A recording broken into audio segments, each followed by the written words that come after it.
जरूर।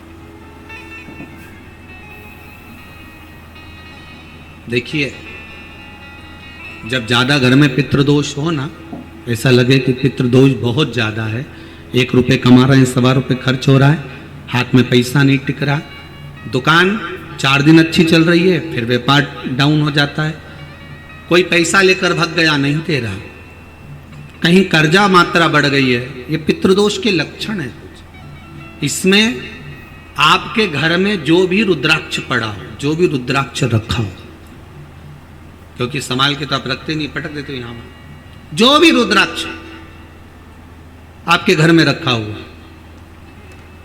एक पानी के पात्र में उस रुद्राक्ष को डाल दीजिए, उसमें 1 चावल का दाना डाल दीजिए। महाराज, परिंदा जहां होता है, मटका, हंडा या रसोई घर में आपका जो पानी भरने का स्थान होता है, जिसको आरो वारो क्या क्या लगा के रखते हो, उसी के कहीं पास में उस कलश को रख दीजिए, ऊपर से उसको ढक दीजिए। शाम के समय, सुबह रखा 10 बजे से 12 बजे के बीच में, शाम के समय प्रदोष काल में भगवान शंकर का नाम स्मरण कर कर, ओम नमः शिवाय बोलकर, श्री शिवाय नमस्तुभ्यम बोलकर, या महामृत्युंजय मंत्र का स्मरण कर कर, या गायत्री मंत्र का स्मरण कर कर, जो मंत्र आपकी बुद्धि में, विवेक में समाहित हो, उस मंत्र का नाम लेकर राम कृष्ण हरि जो बोल सकते हो, एक घी का दिया अवश्य प्रज्वलित करें, लंबी बाती का। कौन सी बाती का? फूल बत्ती का नहीं, गोल बत्ती का नहीं, लंबी बाती का। बत्ती का मुख दक्षिण की ओर, कहां पर होना चाहिए? दक्षिण की ओर, ना पूरब, ना पश्चिम, ना उत्तर। बत्ती का मुख कहां हो? दक्षिण की ओर। जैसे श्राद्ध पक्ष में ब्राह्मण को जब भोजन कराते हैं तो ब्राह्मण का मुख श्राद्ध पक्ष के भोजन कराते समय अगर पूरब, पश्चिम और उत्तर का होता है तो श्राद्ध के भोजन का फल नहीं मिलता।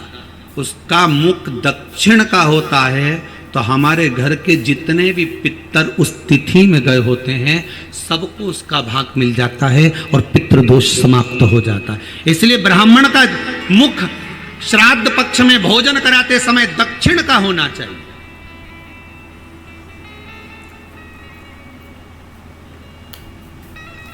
ब्राह्मण का मुख दक्षिण का हो।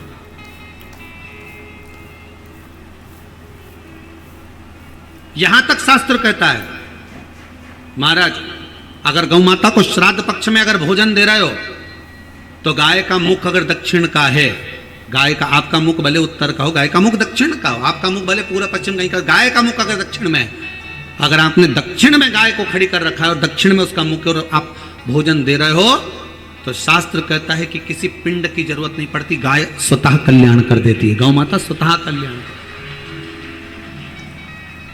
दक्षिण मुखी हो तो दिए की जो बाती का मुख कहां होना चाहिए? दक्षिण का।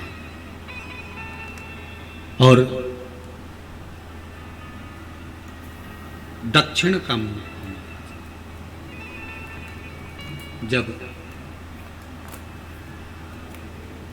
जब दक्षिण का मुख हो, दक्षिण की ओर बाती हो महाराज, तब दक्षिण की बाती जलाने के बाद में भगवान से वहीं पर प्रार्थना करें। जो कलश रखा है उसके ऊपर जो प्लेट रखी है, ढाका गया है, वहां अपना सीधा हाथ रखें और अपने पूर्वजों का, अपने पितरों का स्मरण करें कि मेरे धन को लेकर कोई चले गया, मेरा व्यापार ऐसा चल रहा है, मेरा घर में बच्चों का विवाह नहीं हो रहा, या घर में इतनी अशांति है, या तकलीफ है, या कष्ट है, ये सब का स्मरण कर कर उस कलश को रात्रि भर रखे रहने दें।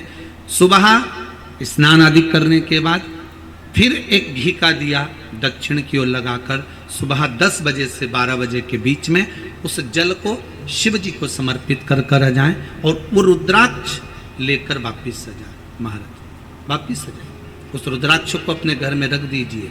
वर्ष भर वो रुद्राक्ष आपको कभी बीमारी से नहीं घिरने देगा, कभी किसी जगह खड्डे में नहीं जाने देगा, वो उन्नति की ओर ही बढ़ाएगा। भले कोई भी रुद्राक्ष हो, 1 मुखी से लेकर 14 मुखी, 20 मुखी, 18 मुखी, जो रुद्राक्ष आपके पास में, आप तो उसका स्मरण करिए,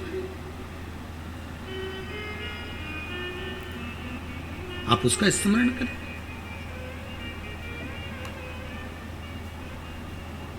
रुद्राक्ष का जल शिव को समर्पित करें। पितरों के, अगर आपने अभी तक हमारा चैनल सब्सक्राइब नहीं किया तो अभी सब्सक्राइब करें और बेल आइकॉन को क्लिक करके हमारी लेटेस्ट वीडियोस के बारे में अपडेट जानें।